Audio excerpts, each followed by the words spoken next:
this is your practice for the task. So this is what you're actually, the task is going to look similar to this. So again, we go up to the problem. It's Tony's building a new room on his house, shape of a rectangle. He already has 54 square feet of carpet that he will use to cover the area. He knows the room needs to be 3 more feet than 5 times the width. So again, we start off with, it says model the situation with an equation and determine the dimensions of the room. Okay, so again, we know we're using our area formula. So width times length equals area. So we need to get a width and a length. All right, so our width and our length. And again, we start off by looking at the end of the sentence that talks about both of them. Well, here it is. And here, width is at the end, so that's going to be our x. Now, we are going to write our length in terms of that width or that x. So that's, again, that's x. So then before it says 5 times the x. So the length, 5x. And then it says 3 more feet than. 3 feet more than. More than means plus. So we got plus 3 this time. All right. Once we have those, we're pretty good. Because now all we got to do is plug in what we know for our formula. So our width is x. Our length is 5x plus 3 equals our area. And our area we already know is 54. We distribute our x.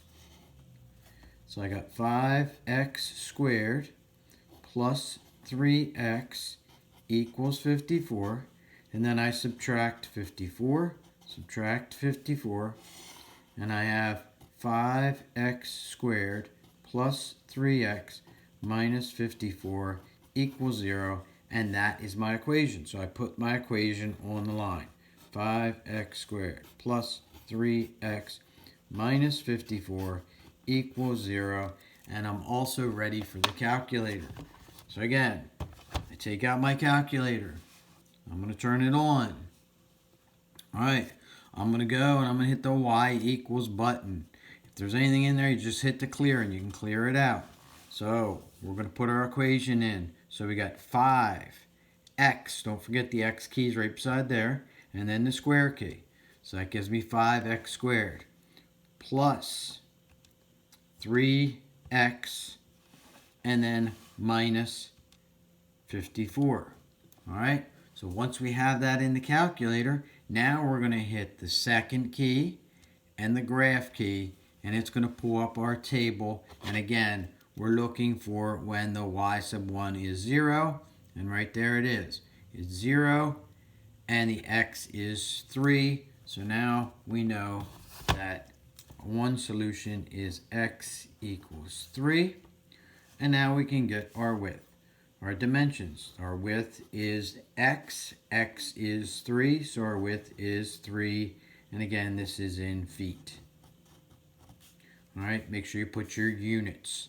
All right, and then our length. Again, x is 3. So the length gives us 5 times 3 plus 3. 5 times 3 is 15. 15 plus 3 gives us 18. So that gives us the length is 18 feet. All right, so that's the dimensions. 3 feet by 18 feet. All right, that was part 1. Now we go to part 2.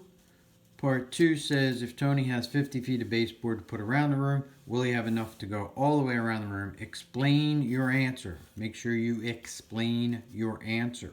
All right, so we're going around the room, so we need our perimeter formula.